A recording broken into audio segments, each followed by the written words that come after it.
Hello everyone, আমি শিবানী। আজ আমি আপনাদের সাথে শেয়ার করব পালং পনির। আমি পালং শাককে এইভাবে কেটে নিয়েছি আর সঙ্গে 250 পনিরকে এইভাবে কেটে নিয়েছি। এই রেসিপিটা তৈরি করার জন্য আমি একটা টমেটোকে সুন্দর করে ছোট ছোট করে কেটে নিয়েছি, সঙ্গে পেঁয়াজ আর রসুন আর আদা কুচি।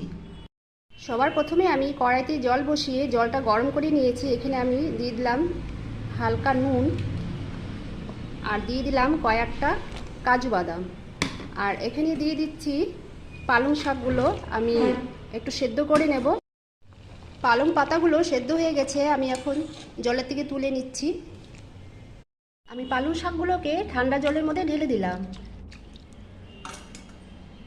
তাতে পালং শাকের কালারটা চেঞ্জ হবে না। এরপর আমি পাতাগুলোকে ঠান্ডা জল থেকে তুলে মিক্সিং জারে কাঁচা লঙ্কা আর কাজু বাদাম দিয়ে একটা পেস্ট বানিয়ে নেব। পালংয়ের পেস্টটা বানানো হয়ে গেছে। এরপর আমি পনিরগুলোকে একটু হালকা করে ভেজে নেব। পনিরগুলো ভাজা হয়ে গেছে, খুব বেশি ভাজার প্রয়োজন নেই, আমি এখন তুলে নিচ্ছি। এরপর আমি পনির ভাজা তেলের মধ্যে দিয়ে দিলাম 1 চামচ ঘি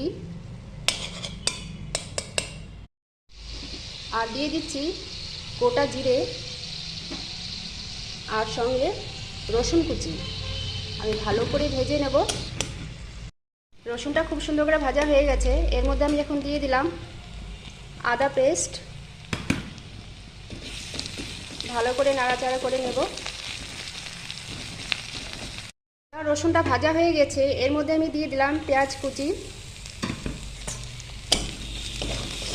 ভেজে নেব ভালো করে। পেঁয়াজটা খুব বেশি ভাজার দরকার নেই, ভাজা হয়ে গেছে। এখন আমি এর মধ্যে দিয়ে দিলাম টমেটো কচিগুলো।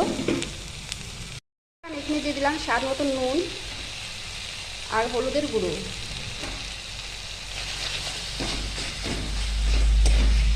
আর দিয়ে দিলাম জিরের গুঁড়ো আর ধনের গুঁড়ো। আমি ভালো করে সব উপকরণগুলোকে কষিয়ে নেব। সব উপকরণগুলো খুব সুন্দর করে কুক হয়ে গেছে। এখানে আমি দিয়ে দিচ্ছি পালং পাতাগুলো,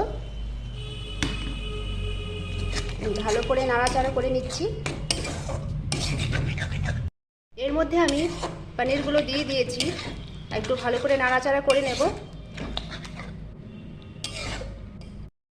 রেসিপিটা প্রায় তৈরি হয়ে গেছে। আমি এর মধ্যে এখন দিয়ে দিচ্ছি স্বাদ মতন চিনি। চিনিটা দিয়ে নাড়াচাড়া করে আমি নামিয়ে নেব। তৈরি হয়ে গেল আমার ঘরোয়া উপকরণ দিয়ে পালং পনির রেসিপি। আমি সব সময় কিছু ঘরোয়া উপকরণ দিয়ে রেসিপিগুলো তৈরি করার চেষ্টা করি। বন্ধুরা, যদি আপনাদের এই রেসিপিগুলো ভালো লেগে থাকে অবশ্যই লাইক আর কমেন্ট করবেন। নমস্কার।